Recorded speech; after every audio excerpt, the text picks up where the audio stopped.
สบายดีพบข้าพเจ้าในซองบทใส่ที่ซิงเมื่อนี้เอาไม้ที่สะโดตามเคยเนาะพบเขตไม้เก่าไม้เดิมนี่แหละทีมงาน2 คนมันซีมีตัวกัดหรือบ่รุ่นๆนำกัน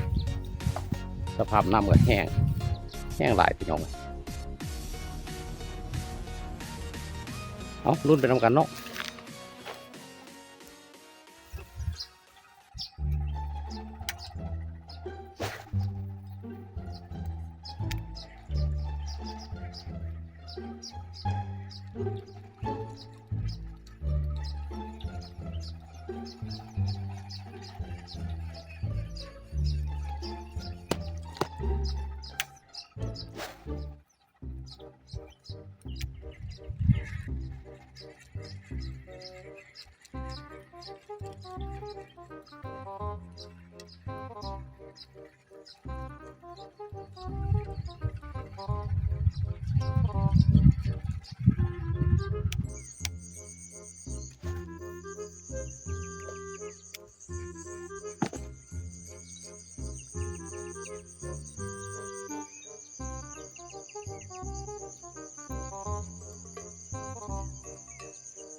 หมดเครียดเลย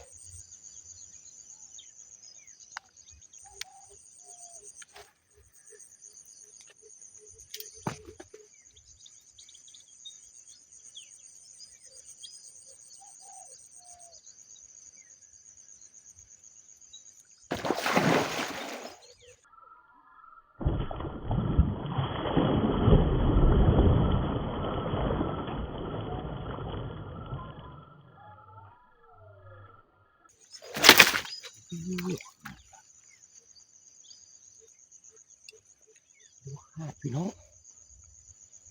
ขาดอีกแล้ว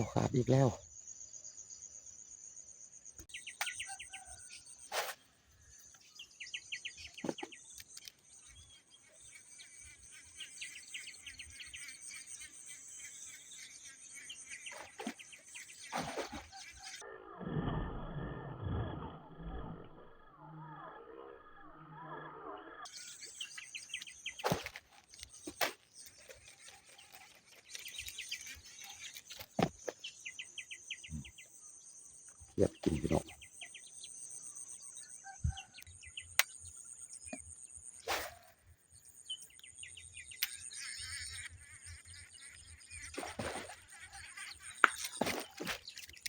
หน่อยน้อย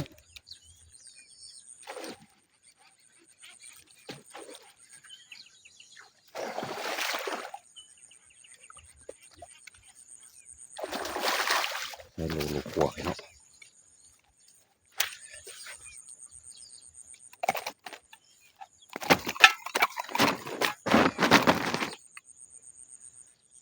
ใส่ปนอีกแล้วพี่น้อง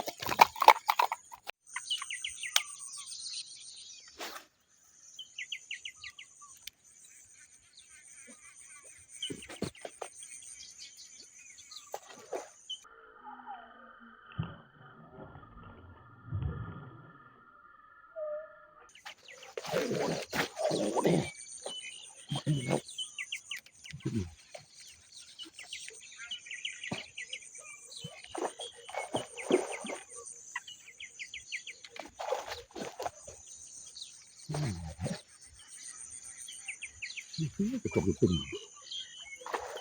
ที่จอลงเกี่ยวหน่อย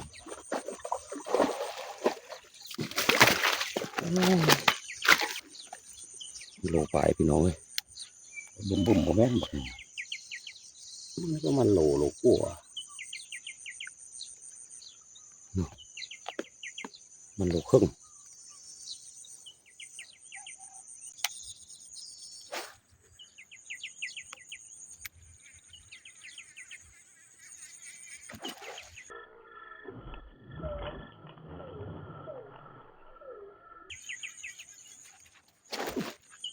โอ้ยแม่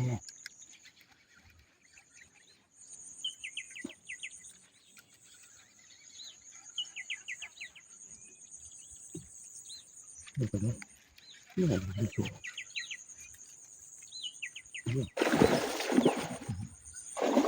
ใส่สองปลาย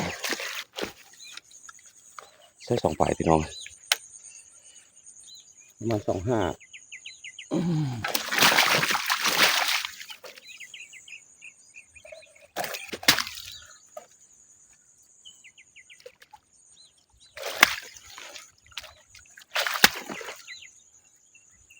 เนาะ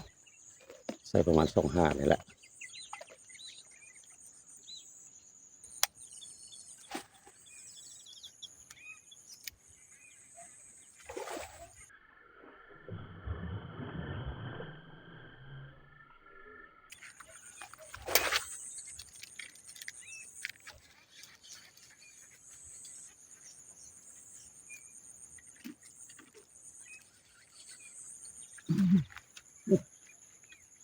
ไม่ใช่ได้ไง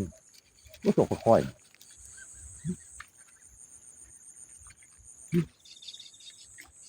ก็ตกค่อยๆไม่ใช่ได้พี่น้อง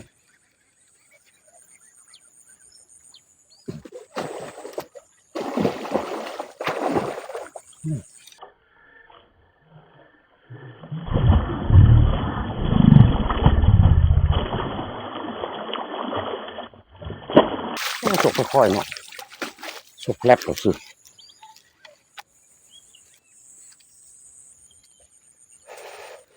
ใช่2728เนาะเปิดก็มี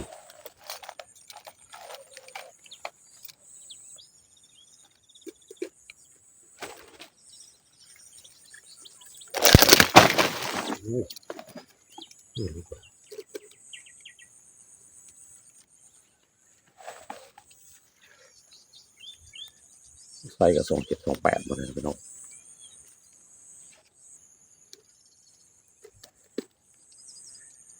ผลงานคาบเศร้าเนี่ยเนาะใหญ่สุดนี่ก็ประมาณ3 โลปลายลุกมาก็เหยียบ2 โลปลายเฉลี่ยแล้วก็ประมาณ6-7 โลเนาะพอได้ปนคือเก่าพี่น้องอย่าลืมติดตามผลงานของข้าพเจ้าโดยทางช่องทาง YouTube ที่ช่องบ่ใส่ฟิสิกส์ขอขอบใจ